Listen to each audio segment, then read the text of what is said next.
Okay, so Sunday, maybe you're on your way back from Nashville, and hope you had a good time and got to see some interesting things. In any case, I'm going to assume you really didn't do anything with the lesson I sent last week. Understandably, you were out of town and all of that. So I thought what I would do this week is not really present anything new, but just talk about music and as it pertains to the lesson that we're looking at, which is kind of exploring the open E tuning a little bit further and using the hymn Amazing Grace uh, as an example of a song that can be easily played in that open E tuning. But what I thought I would do is use this as an opportunity, since we kind of have an off week here, we could call it, just to talk about the music in general. So what I did is I last week had sent you a sheet of the actual music of Amazing Grace. So what I did is I just isolated the melody on this new sheet so that we could talk about it. Because really, the more that you can understand about music and grasp it, the better your playing is going to be. And this is just such an ideal song, in my opinion, for being able to learn a lot of things about music and how to approach these things on guitar. That I thought I would take advantage of it. So if we look at the sheet, we go right back to the beginning. We have the G clef, and then we have the little F sharp there up on the top line, which tells us that we're in the key of G. So that's something to learn right there when you see that. And some of this, you may already know over the years. I forget how much of these sort of things we've discussed, but if nothing else, maybe it's a refresher. So when we look at that single F sharp up there, we know that we're in the key of G because the key of G has a single sharp, and then we get to the time signature, which is 3/4, which tells us that there's going to be 3 beats in each measure, and that the quarter note is going to be the unit of the beat. That is to say that the quarter note will get 1 beat, and because the quarter note gets 1 beat, then everything is relative to that. So if a quarter note gets 1 beat, then a half note gets 2 beats, and an eighth note gets a half of a beat. So that's what having that quarter note be the unit of the beat does for us, because that bottom number could be a 2. If the bottom number is a 2, then that would mean that the half note would get the beat, and so then everything would be relative to that. No need to get into that too deeply at this point. But just looking at we discussed last week that the melody to Amazing Grace is basically just a pentatonic scale. The note, that is to say, the notes in the song are in a G pentatonic scale, which is a 5-note scale. So we have, in this case, we have the open D, which is the first note, and we have the second note, which is the open G, and then we have the third note, which is the open B, and then back to the open G, and then back to the open B. So when we're looking at a piece of music, we are trying to put together 2 things primarily.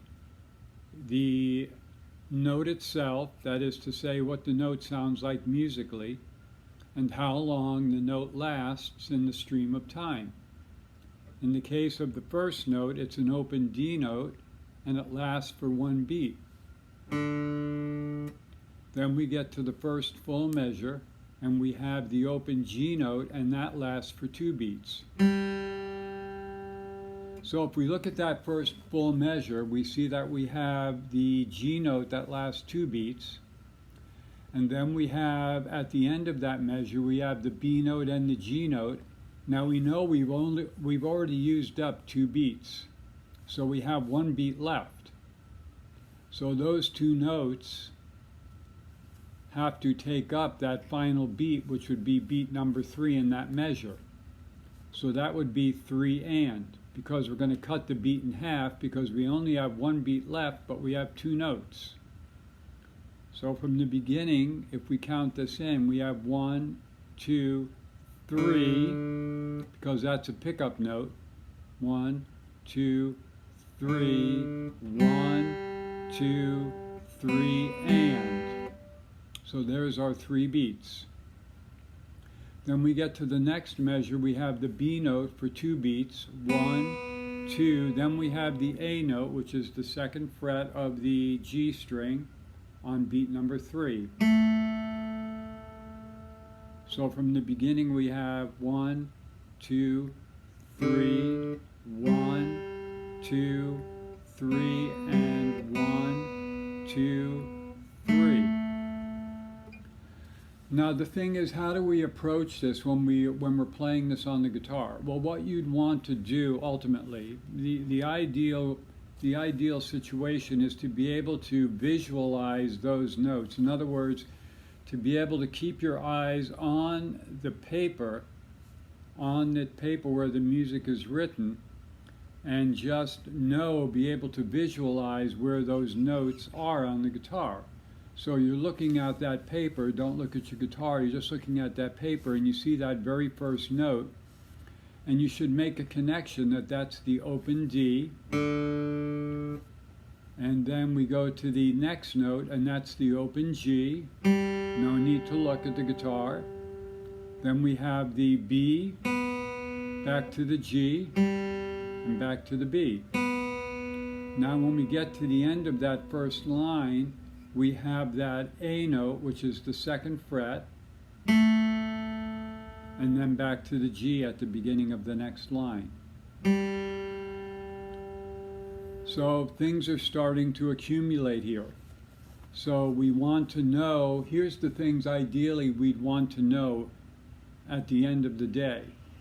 We'd want to know the name of those notes, be able to look at the sheet of music and identify them. In other words, be able to say D, G, B, G, B, A, G, and that's as far as we've gone.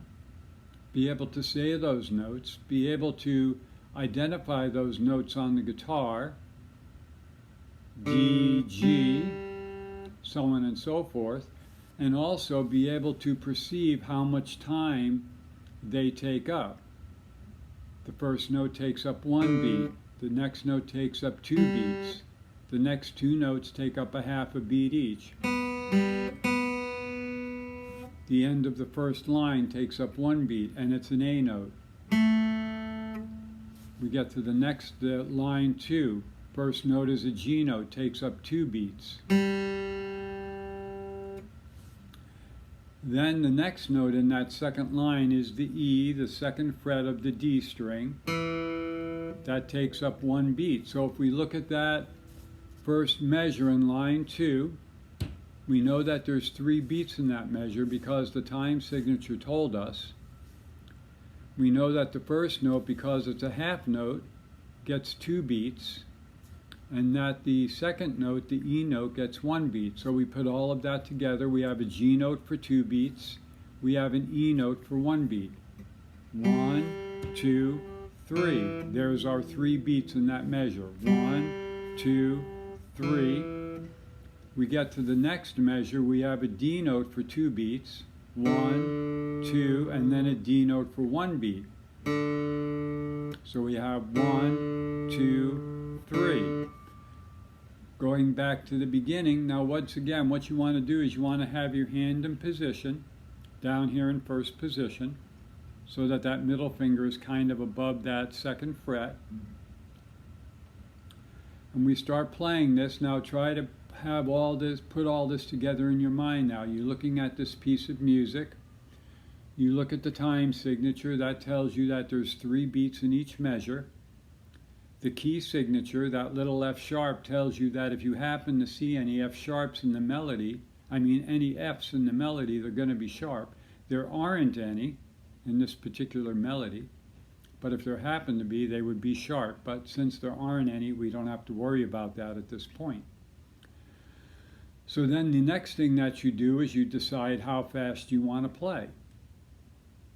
You get a feel for 1, 2, 3, 1. So you decide that's your tempo.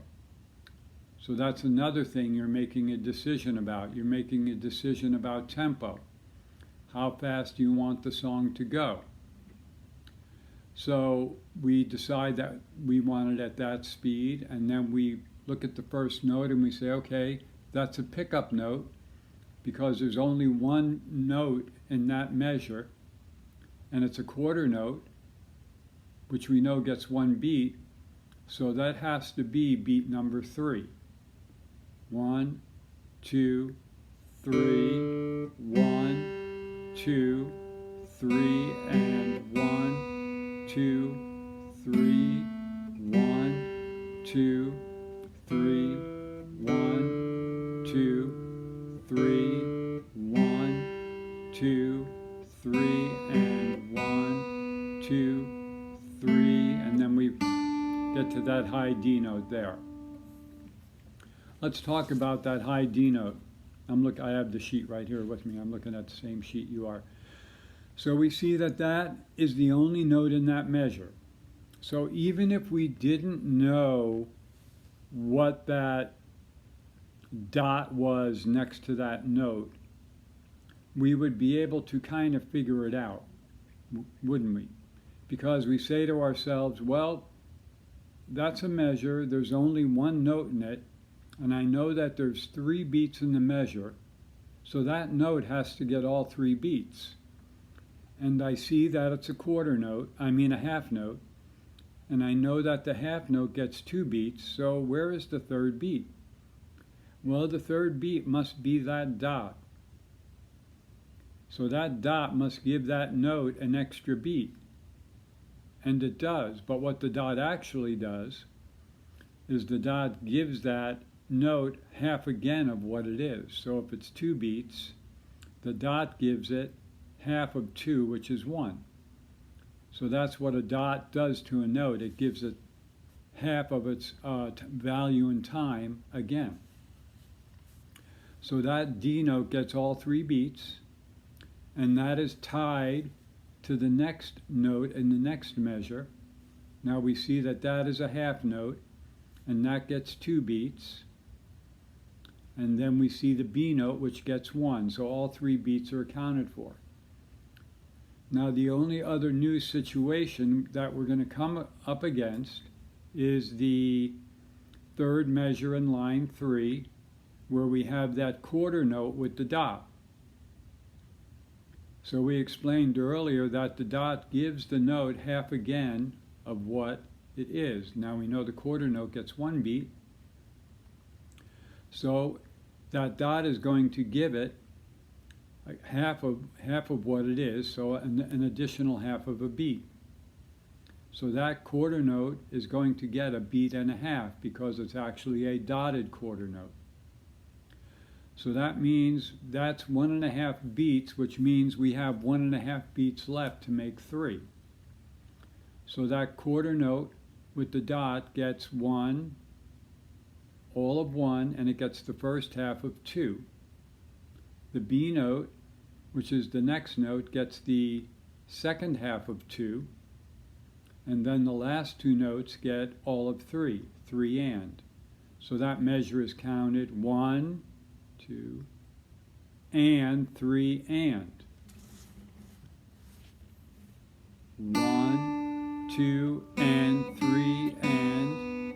1, 1, 2, and 3 and. 1, 2, 3. Now we we get to measure the first measure in line 4, we have the exact same timing. We have a quarter note with a dot, which means that it'll get a beat and a half, so it gets all of beat 1 and half of beat 2.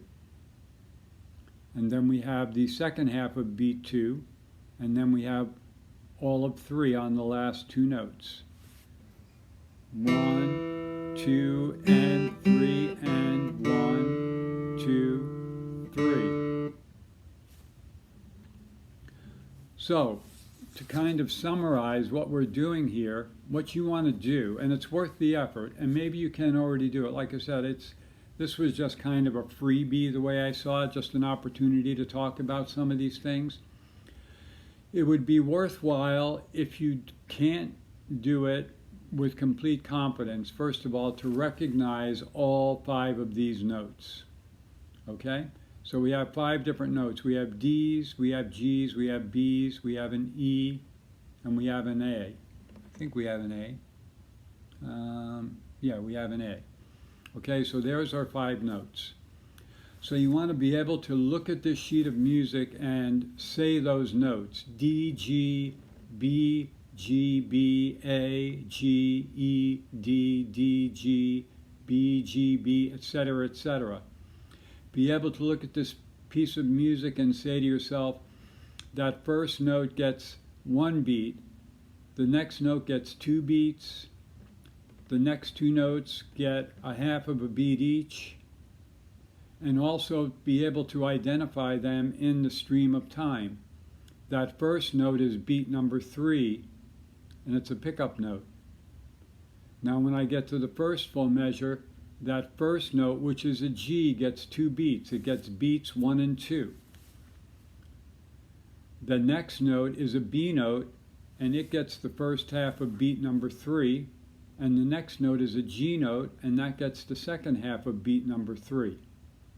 You want to be able to look at this little piece of music and identify all of those different components. When you get down to line 3 and you get to that third measure and you get to that dotted quarter note, be able to look at that and say that's a D note, it's a quarter note with a dot, which means it's going to get a beat and a half of a beat because of the dot. So that's going to get beat number 1, all of beat number 1, and half of beat number 2. The second half of beat number 2 is that B note. And then we have the D note and the B note, which are all of beat number 3. So you want to be able to look at this piece of music and be able to say all those things about it. If you were sitting on the airplane and you were looking at this, the other thing you'd want to be able to do is just be able to visualize where your hand would be, where your left hand would be as you played each of these notes. A lot of times your left hand is just going to be hovering above the strings because you just have a bunch of open strings. But you'd want to be able to, John Coltrane, I think it was John Coltrane or Charlie Bird, famous jazz saxophonist. They said when he was on the plane or he was on the train, he always practiced, and he practiced without his saxophone.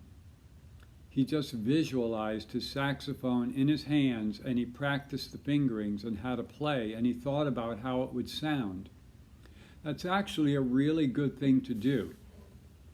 So if you were sitting there on the plane or wherever, or at work or whatever, and you saw this piece of music and you didn't have a guitar, you'd want to be able to sort of visualize having a guitar in your hand and where your hand would go on those notes.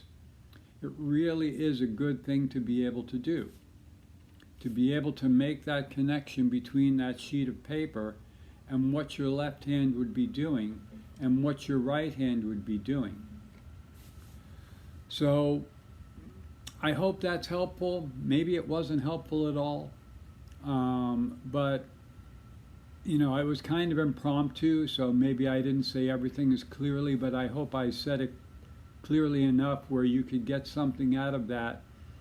And once again, I would encourage you to be able to do the things that I suggested, because it overall will just make you a better musician down the road. Hopefully you have lots and lots of years left in playing, and the more you can actually understand about the music and make sense of the music, and how that all relates musically and how it relates to your particular instrument, the better a musician you're going to be. There's being a guitar player and there's being a musician. I don't really know which is more important.